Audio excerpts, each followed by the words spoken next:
Bismillahirrahmanirrahim. Faslun wal i'tikafu sunnatun mustahabbatun walahu syartani an-niyatu wal lubsu fil masjid wala yakhruju minal i'tikafil munzuri illal hijat illal al-manzuri illal hijati al-insan au uzrin illa lihajatil insani au udrin min haidin au maradin la yumkinul muqqamu ma'ahu wa yabtulu bil wat'i. Baik, الآن في أحكام الاعتكاف ya. وهذا آخر الأبواب أو آخر المباحث التي تتعلق بأحكام الصيام يعني في الاعتكاف خاصة الاعتكاف في رمضان ya. قال المصنف رحمه الله تعالى فصل والاعتكاف سنة مستحبة ya. Lima rawahul Bukhari wa Muslim Aisyah radhiyallahu anha anna Nabiy sallallahu alaihi wasallam kana ya'takiful ashr al-awakhir min Ramadan hatta tawaffahu Allah. Tsumma takafa azwajuhu min ba'dihi. Jadi dasar bahwa i'tikaf itu sunnah khususnya di Ramadan ini ya. Sebenarnya i'tikaf itu kan bisa di Ramadan ataupun di luar Ramadan. Tapi yang dimaksud di sini adalah sunnah yang ditekankan. Sunnah mustahabbah di sini sunnah yang muakkadah ya. Sunnah yang muakkadah. Nah, itu khusus di bulan Ramadan. Dasarnya adalah Rasulullah senantiasa kana ya'takiful ashr awakhir min Ramadan. Rasul senantiasa i'tikaf 10 hari terakhir Ramadan, lalu setelah beliau meninggal, tsumma takafa azwaju min ba'di. Dilanjutkan dengan istri-istri beliau ya. Wa rawal Bukhari min haditsin tawilin anha annahu sallallahu alaihi wasallam i'takafa fi akhril ashri min Syawal. Nah, ini juga ada dalam riwayat yang lain Rasulullah sampai i'takafa fi ashri min Syawal. Artinya apa ya akhwat? Rasulullah itu ya beliau wajib untuk i'tikaf. Jadi Rasulullah itu wajib untuk melakukan i'tikaf dan sunnah muakkadah bagi umatnya. Sunnah muakkadah bagi umatnya. Nah, saking wajibnya i'tikaf atas Nabi sampai-sampai pernah ada kondisi beliau tidak bisa i'tikaf. Lantas i'tikafnya diqadha ya di akhir 10 hari terakhir bulan Syawal. Nanti seperti cerita dari Aisyah radhiyallahu anha. Nah, jadi artinya bagi Nabi itu hukumnya wajib dan sampai kemudian diqadha oleh Nabi. Kira-kira ya akhwat, kira-kira Nabi SAW itu i'tikafnya berapa tahun dalam hidupnya? Kalian tahu nggak? Rasulullah i'tikafnya berapa lama selama hidupnya? Ya sama seperti Nabi berapa tahun puasa Ramadan? Berapa tahun puasa Ramadan Rasulullah? Hah? Ada nggak? Kapan disyariatkannya puasa Ramadan? Ini kayaknya belum pernah dibahas ya, belum di awal ya. Kapan puasa Ramadan itu disyariatkan? Dari fase Mekah atau setelah hijrah? Nggak tahu. Jadi puasa Ramadan itu syuriat fis sanatis tsaniyah ba'dal hijrah. Ya. Jadi puasa Ramadan itu disyariatkan pada tahun kedua. Pada tahun kedua dari dari sejak hijrahnya Nabi sallallahu alaihi wasallam. Berarti kalau Nabi sallallahu alaihi wasallam itu baru disyariatkan puasa Ramadan pada tahun 2 Hijriah sampai beliau wafat pada tahun 10 Hijriah, kurang lebih Nabi SAW itu melakukan puasa Ramadan plus dengan i'tikafnya selama 9 kali ya. 9 kali sampai beliau wafat. Nah, itu puasa Ramadan dan i'tikafnya Rasulullah SAW ya. I'takafa aqama fil makani wa lazimahu wa i'tikafu masdar wal lubsu bi ma'nahu. Nah, i'tikaf itu sendiri secara bahasa artinya aqama fil makan wa lazimahu. Ya, tinggal di suatu tempat dan kemudian ya mulazamah itu artinya tidak meninggalkan tempat itu dalam waktu tertentu ya. Nah, itu istilah i'tikaf. Nah, tapi i'tikaf sendiri ya bukan hanya sekedar tinggal, disyaratkan di sini ada 2 hal agar ketinggalnya seseorang di suatu tempat itu disebut dengan i'tikaf yang menilai ibadah sunnah. Nah, syaratnya ada 2 ya. Pertama adalah an-niyah, berniat bahwa tinggal di dalam tempat tersebut untuk ibadah i'tikaf, ya apakah dilafadzkan atau tidak, ini nggak ada masalah. Kemudian yang kedua adalah al-lubtu fil masjid, bahwa tempat untuk tinggalnya itu ada di dalam masjid. Nah, sekarang pertanyaannya begini ya, Afwan. Pertanyaan begini. Kata Rasulullah SAW ya, sholat terbaik wanita itu ada di mana? Rumah. Di rumah, Ustaz. Nah, kalau sholat terbaik wanita ada di rumah, boleh nggak wanita iktikafnya di rumah? Enggak. Gimana? Boleh nggak iktikaf di rumah? Baik, ini saya jelaskan ya. Saya jelaskan nih, ada 4 istilah ya. Ini sebagai tambahan nih. Ada 4 istilah untuk menyebut tempat ibadah. Ada 4 istilah. Pertama ada istilah jami'. Jami'. Ya, yang kedua masjid. Yang ketiga musola, yang keempat zawiyah. Jami', masjid, musola, zawiyah. Ya. Kalau jami itu adalah tempat sholat yang dipakai di dalamnya sholat Jumat. Itu jami. Ya. Tapi kalau untuk masjid, maka secara khusus bisa jadi tidak dipakai sholat Jumat, tapi secara konsisten dipakai untuk sholat 5 waktu. Maka setiap jami adalah masjid, tapi tidak setiap masjid adalah jami.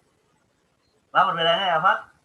Saya ulangi, setiap jami adalah masjid, tapi tidak setiap masjid adalah jami. Karena masjid itu tidak disyaratkan dipakai sholat 5 waktu. Ada juga masjid-masjid kecil ya. Nah, sekarang saya tanya, sebagian masyarakat kita kan menganggap masjid-masjid kecil itu musola ya, betul nggak? Biasanya ada di di sudut-sudut rumah, di sudut-sudut perkampungan, sudut komplek, yang nggak dipakai sholat Jumat sih, karena kecil dan jumlah jamaah di situ nggak terlalu banyak. Nah, namanya apa namanya itu ya, Pak? Musola. Yang tepat sebenarnya masjid, kurang tepat disebut musola. Tetap masjid, ya. Karena selama tempat itu dipakai sholat 5 waktu, mau kecil mau besar, namanya masjid. Nah, sedangkan musola itu apa artinya? Nah, ini yang banyak orang kadang nggak memahami istilah musola. Musola itu sebenarnya adalah tempat yang bukan masjid, tapi dipakai dalam momen tertentu untuk sholat berjamaah. Itu namanya musola. Contoh misalnya begini, ada lapangan bola, dipakai untuk sholat Idul Adha, Idul Fitri. Nah, disitulah tempat itu saat dipakai sholat namanya disebut musola. Ya. Atau misalnya kalau di perkantoran biasanya kalau di Jakarta itu ada istilahnya basement ya, basement yang dipakai untuk tempat parkir mobil motor. Nah, karena hari Jumat akhirnya dijadikan sebagai tempat sholat karena tidak menampung masjidnya. Nah, tempat basement atau tempat parkir yang dipakai untuk sholat itu tadi, itu namanya disebut dengan musola. Musola itu adalah tempat yang sebenarnya bukan masjid, tapi dijadikan untuk sholat karena suatu kebutuhan dan momen tertentu. Paham ya, Afat? Istilah musola, definisinya? Ya, maka nun alladzi yuttakhadhu lis-shalah. Ya, walakin laisa bil masjid. Ya, itu musola.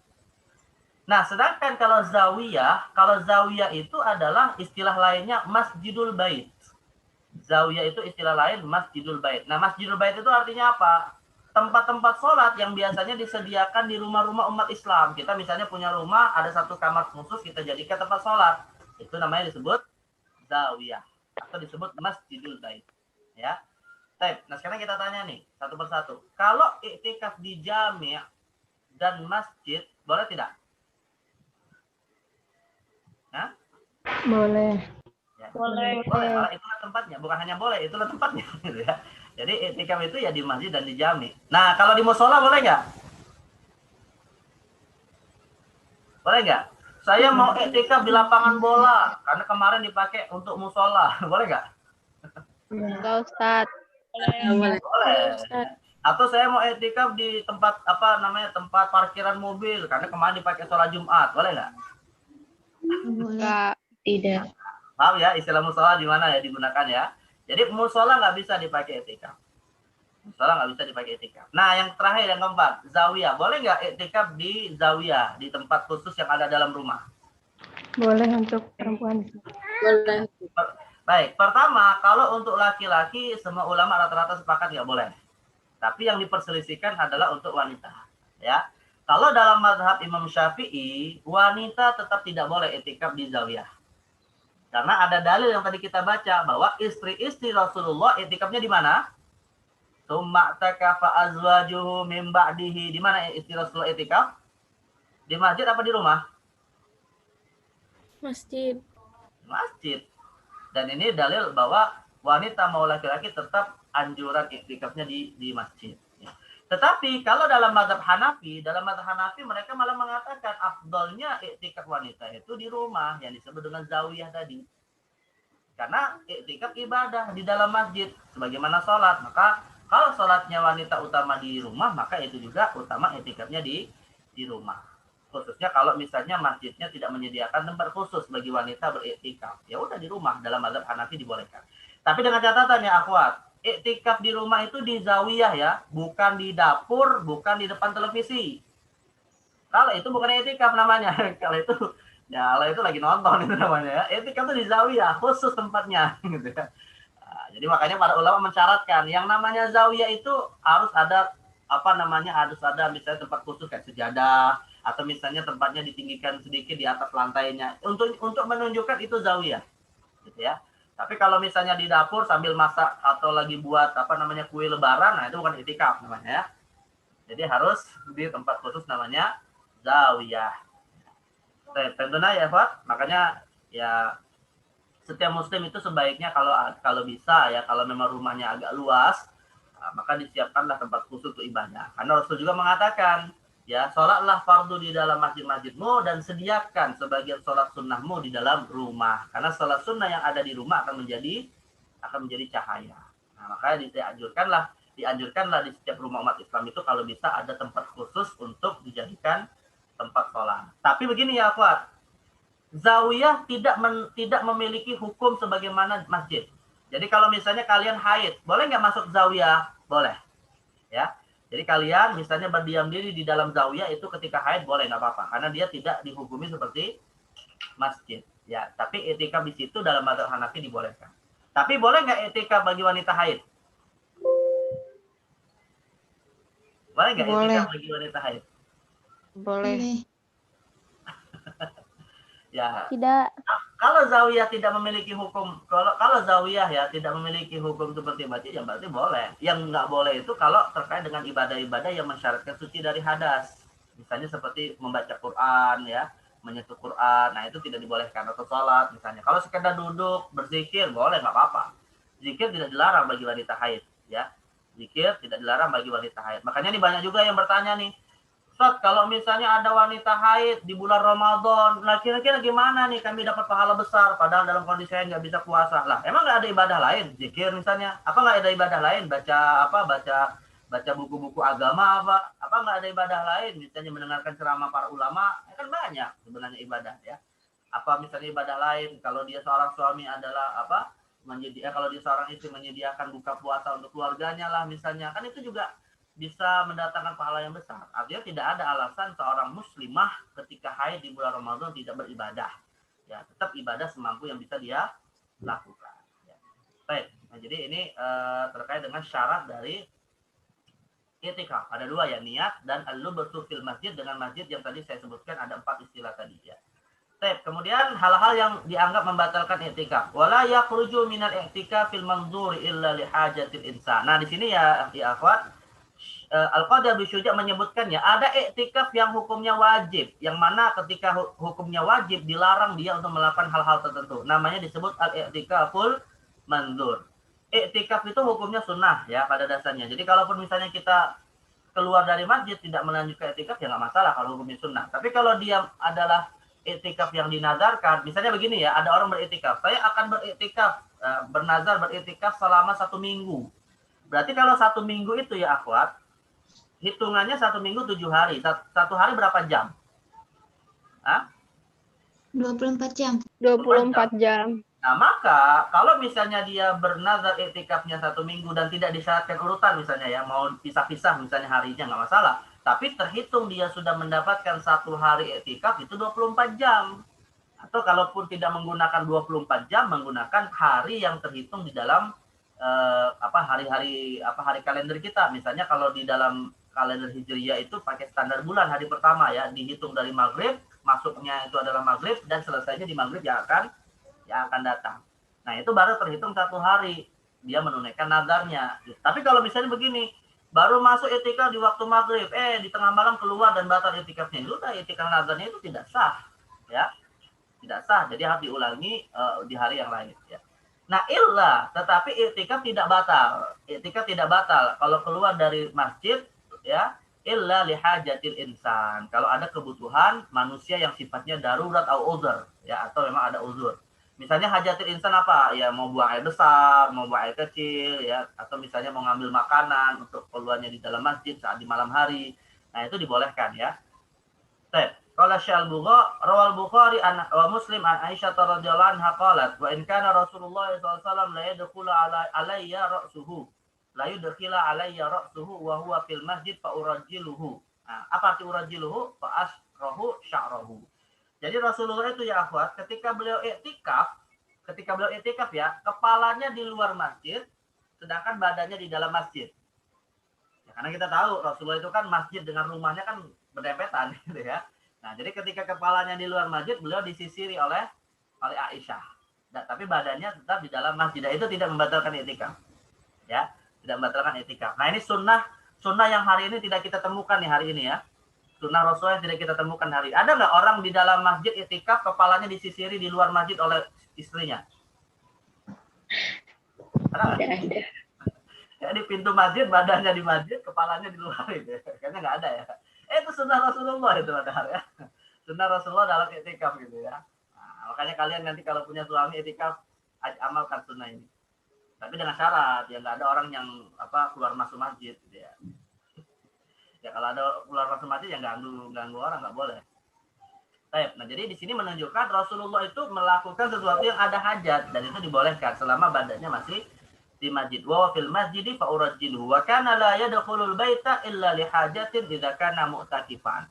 Nah, ini yang menjadi perkataan Aisyah yang menjadi dasar. Rasulullah tidaklah keluar dari masjid, la yadkhulul bait, maksudnya tidak masuk ke dalam rumah yang di dekat masjid itu illa li hajah, kecuali ada hajah idza kana mu'takifan.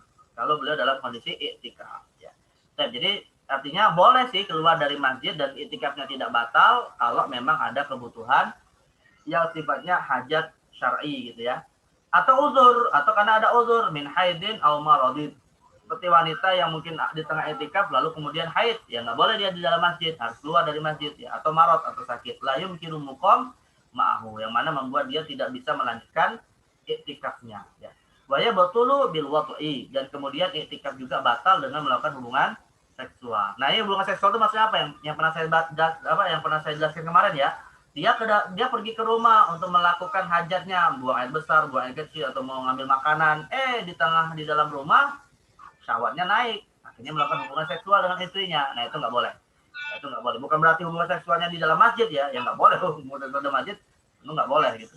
Tapi maksudnya adalah ketika dia keluar dari masjid karena suatu kebutuhan, tapi kemudian dibatalkan dengan hubungan seksual tadi.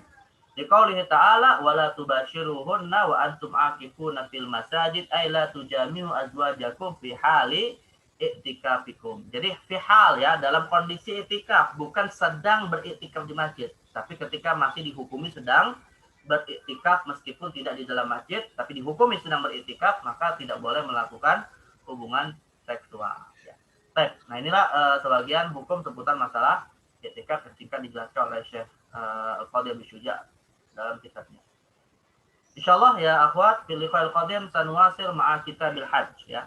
Alhamdulillah qad intahayna min kitabis siyam wa fil yawmil ati atau fil usbil qadim sanuwasir ma'a kitabil